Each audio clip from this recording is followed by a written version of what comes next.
Hello everyone. So let's start with exercise 5.2 question 11th. तो question 11th में हमें दे रखा है which term of the AP will be 132 more than it's 54th term, यानी कि हमें एक ऐसी टर्म बतानी है जो 54th टर्म से 132 ज़्यादा हो. तो उस टर्म को मैं nth टर्म लेट कर लेता हूँ. Let the term be nth term. तो ये टर्म nth टर्म है. तो इन्होंने कहा है कि जो nth टर्म है वो 54th टर्म से 132 ज़्यादा है. So this will be the equation formed. तो मैं nth टर्म का फॉर्मूला लगा सकता हूँ a plus n minus 1 into D, और a54 को मैं लिख सकता हूँ a प्लस 53d प्लस 132. अब इन्होंने जो AP दे रखी थी वो AP है 315, 27 एंड 39 एंड सो ऑन. तो ये AP है. यहाँ से मैं ले सकता हूँ कि A जो है वो 3 है, और जो कॉमन डिफरेंस है यानी कि 15 माइनस 3 वो आ जाएगा 12. तो A और D की मैं इस इक्वेशन में वैल्यू पुट कर देता हूँ और मुझे N की वैल्यू मिल जाएगी. तो A की वैल्यू है 3 plus N minus 1 into D की वैल्यू है 12, और अगेन A की वैल्यू है 3 प्लस 53 टाइम्स D की वैल्यू है 12 प्लस 132. तो इसमें जो है 3 से 3 कैंसिल हो गया. और अब मैं क्या करता हूँ n minus 1 into 12 is equal to 53 into 12 plus 132 को मैं लिख सकता हूँ 12 इंटू 11. तो तीनों जो टर्म्स हैं वो इसमें 12 कॉमन आ रहा है, तो मैं 12 को कट कर सकता हूँ. तो n माइनस 1 आ जाएगा 53 प्लस 11 के. तो n माइनस 1 आ जाएगा 53 प्लस 11 इज़ 64. तो n की वैल्यू आ गई हमारे पास 65. तो दिस वाज द क्वेश्चन. हमें n की वैल्यू फाइंड करनी थी जो कि है 65. तो अब हम 12th पे चलते हैं. तो 12th क्वेश्चन में हमें दे रखा है 2 APs have same common difference. The difference between their 100th term is 100. What is the difference between their 1000th term. यानी कि हमें 2 APs दे रखी हैं, उसका कॉमन डिफरेंस सेम है, और जो उनका डिफरेंस दे रखा है 100th टर्म का वो हमें दे रखा है 100, और हमें 1000th टर्म का डिफरेंस बताना है. तो मैं 2 APs को लेट कर लेता हूँ. फर्स्ट AP को मैं लेट कर देता हूँ A, A2, A3 and so on. तो ये फर्स्ट AP होगी हमारी. अब मैं सेकंड AP को लेट कर देता हूँ T, T2, T3 and so on.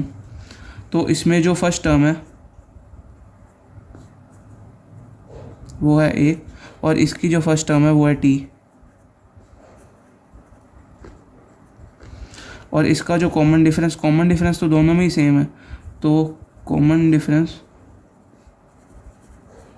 वो तो D के बराबर आ जाएगा, और इसमें भी जो है कॉमन डिफरेंस वो D के बराबर आ जाएगा.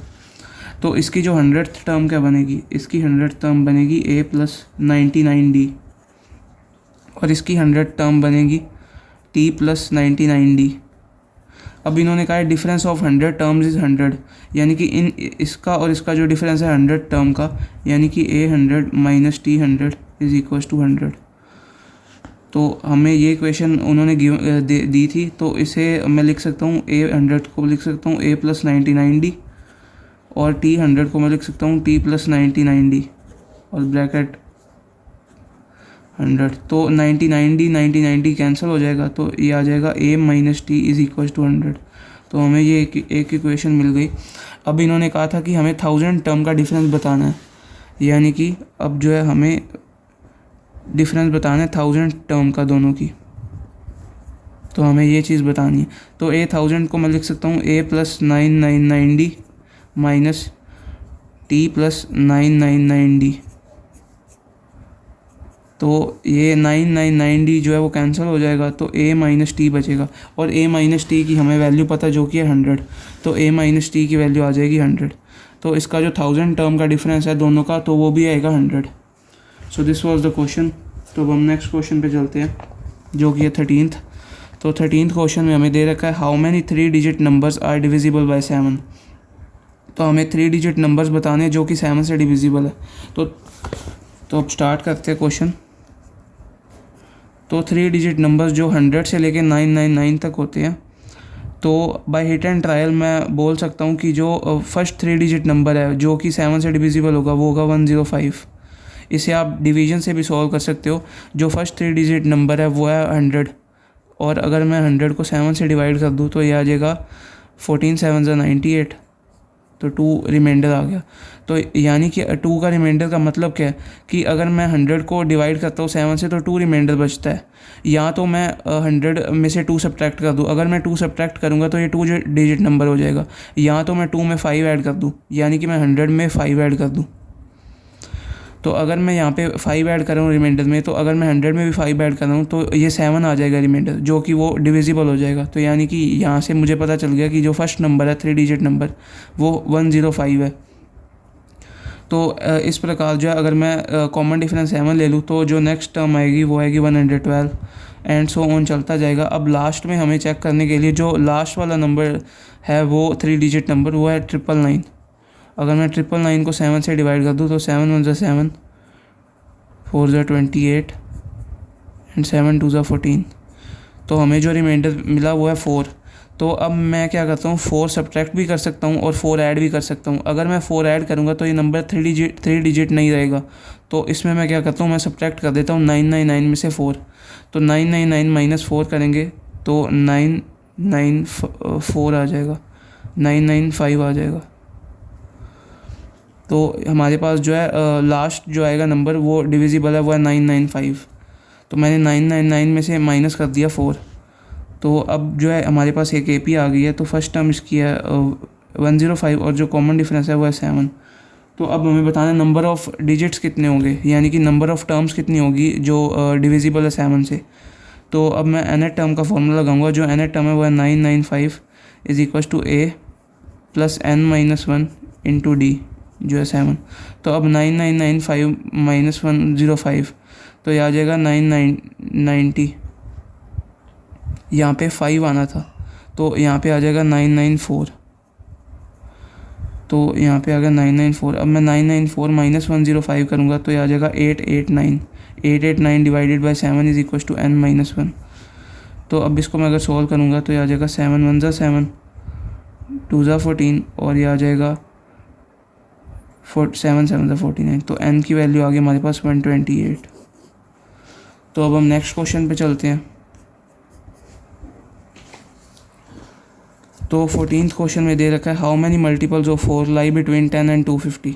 तो हमें 4 के मल्टीपल नंबर ऑफ़ मल्टीपल बताने हैं जो 10 और 250 के बीच में, यानी कि 10 और 250 के बीच में जितने भी 4 के मल्टीपल्स हैं हमें वो बताने हैं। तो फर्स्ट मल्टीपल होगा जो 10 और 250 के बीच में वो होगा 12 एंड सो ऑन। अगर मैं 4 ऐड करता जाऊँ 12 में तो 16 20 एंड सो ऑन। और लास्ट में जो टर्म आएगी आप बाय डिवीजन भी सॉल्व कर सकते हो जैसे हमने यहाँ पे किया था, और बाय हिट एंड ट्रायल आप देख सकते हो जो आएगा 248। तो इसमें हमें A की वैल्यू है वो है 12 और कॉमन डिफरेंस है वो है 4 और हमें n की वैल्यू बतानी है। तो इसमें जो nth टर्म दे रखी है वो है 248। तो यानी कि अगर मैं nth टर्म का फॉर्मूला लगा दूँ तो A plus n-1 into D is equal to 248। तो इसमें A की वैल्यू है 12, n की वैल्यू हमें निकालनी है तो n-1 इंटू D की वैल्यू है 4 विच is equal to 248।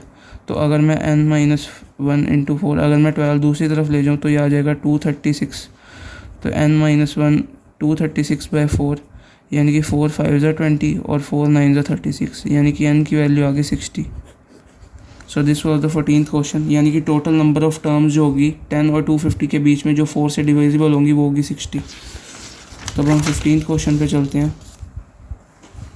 15th question में हमें दे रखा है for what values of n are the nth terms of 2 APs equal, यानी कि हमें 2 APs दे रखी हैं।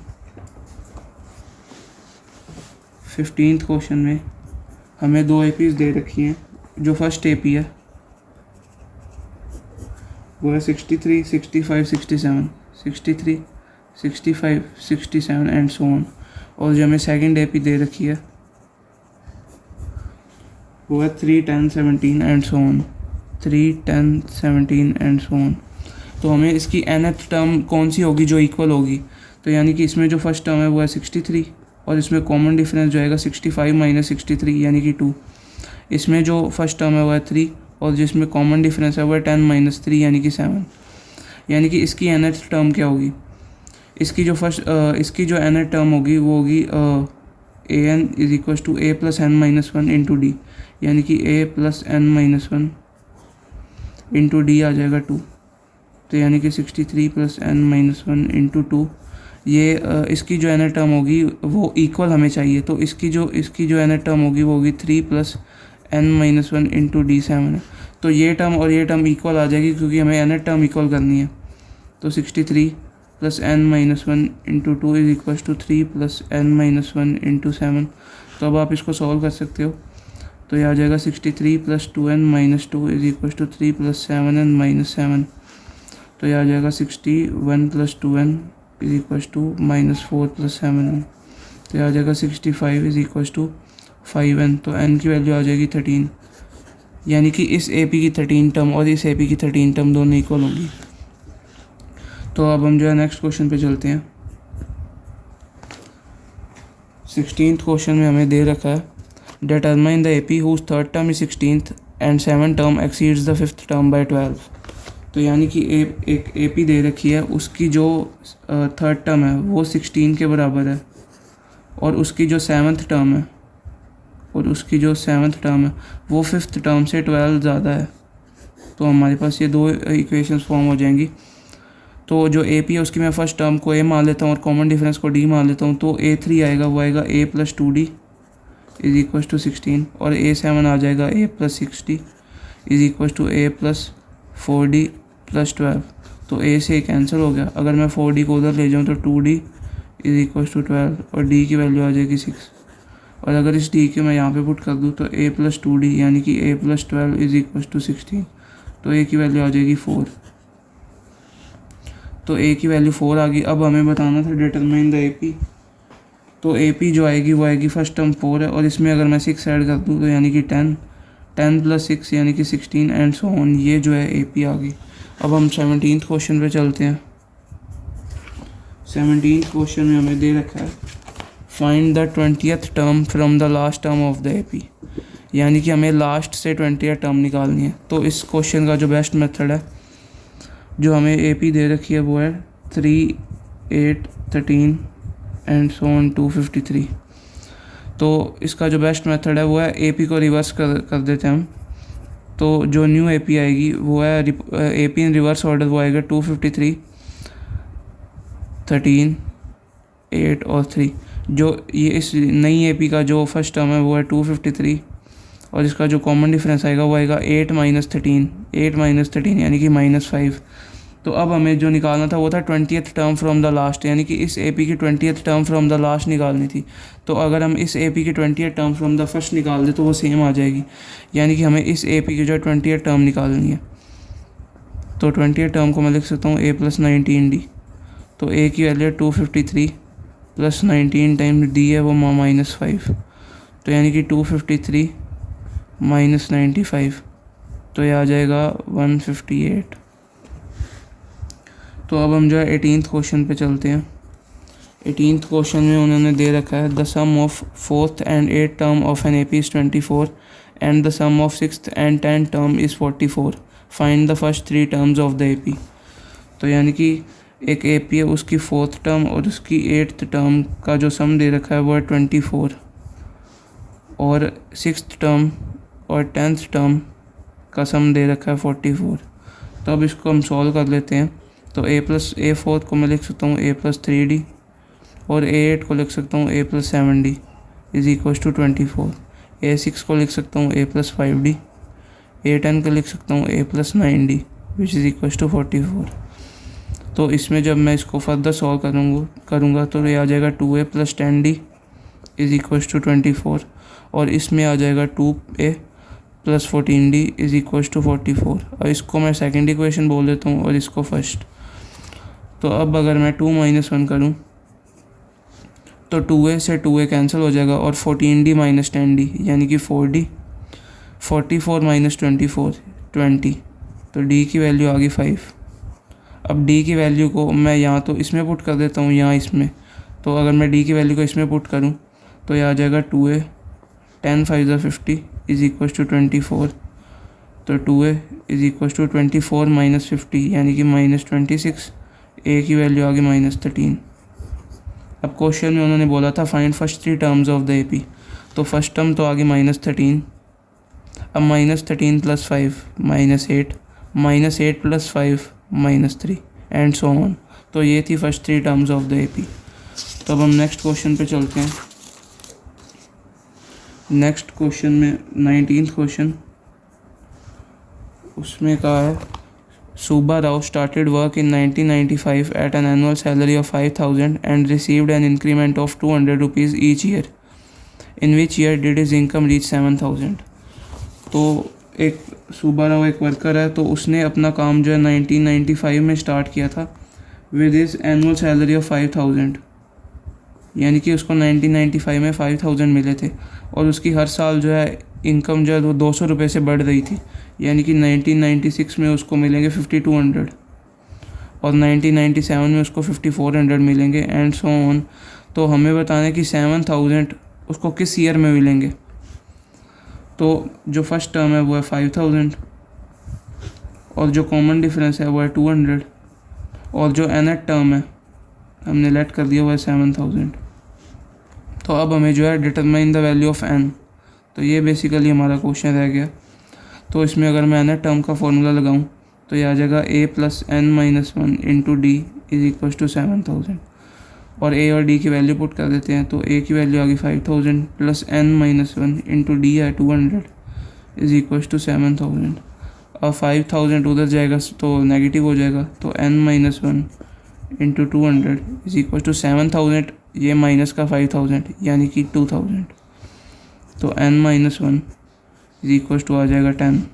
जब मैं यहाँ से कैंसिल कर दूँगा तो n की वैल्यू आ गई 11, यानी कि उसकी जो 11th ईयर में उसको 7,000 मिलेंगे, यानी कि 1995 में अगर मैं 11 ऐड कर दूँ तो ये क्वेश्चन मार्क की वैल्यू आ जाएगी 2006, यानी कि 2006 में उसको जो है 7,000 रुपीज़ मिलेंगे। तो अब मैं 20th क्वेश्चन पे चलता हूँ। तो 20th क्वेश्चन में दे रखा है Ramkali saved ₹5 in the first week of a year and then increased her weekly savings by 1.75 if in nth week her weekly savings become 20.75, find n। तो रामकली ने साल के पहले वीक में 5 रुपये जोड़े थे, तो उसने 5 रुपये फर्स्ट वीक में जोड़े और अगले वीक में उसने 1.75 से ऐड कर दिया, यानी कि अगले वीक में उसको 6.75 ऐड किए एंड सो ऑन। वो करती गई तो उसने 20.75 रुपीज़ किस वीक में उसने जोड़े होंगे। तो इसमें a की वैल्यू 5 आ गई, कॉमन डिफरेंस आ गया 1.75 और nth टर्म जो है वो है 20.75 और हमें जो है n की वैल्यू फाइंड करनी है। तो यही क्वेश्चन है। तो nth टर्म का फॉर्मूला लगा देंगे a + n-1 into common difference is 1.75 is equal to 20.75। तो अब मैं 5 को उधर जाके सब्ट्रैक्ट करूँगा तो ये आ जाएगा n-1 1.75। अब मैं 5 उधर ले जाता हूँ तो ये आ जाएगा 15.75। तो n-1, अब यहाँ पे भी दो डेसिमल प्लेसेस, दो प्लेसेस के पीछे डेसिमल है, यहाँ पे भी दो पॉइंट्स हैं। तो 1575 अपॉन 100 और 175 इंटू 100, तो 100 से 100 क्या, 25 7 ज़ा 125, तो 25 6 ज़ा 150 और 25 3 ज़ा 175 और 7 9 ज़ा 63। तो n की वैल्यू आ जाएगी वो है 10, यानी कि जो 10th वीक है उसमें वो 20.75 रुपीज़ जो है सेव करेगी। तो दिस वाज द क्वेश्चन। तो हमारी जो एक्सरसाइज है उसमें सिर्फ 20 क्वेश्चन थे, 5.2 एक्सरसाइज कंप्लीट हो चुकी है। Thank you.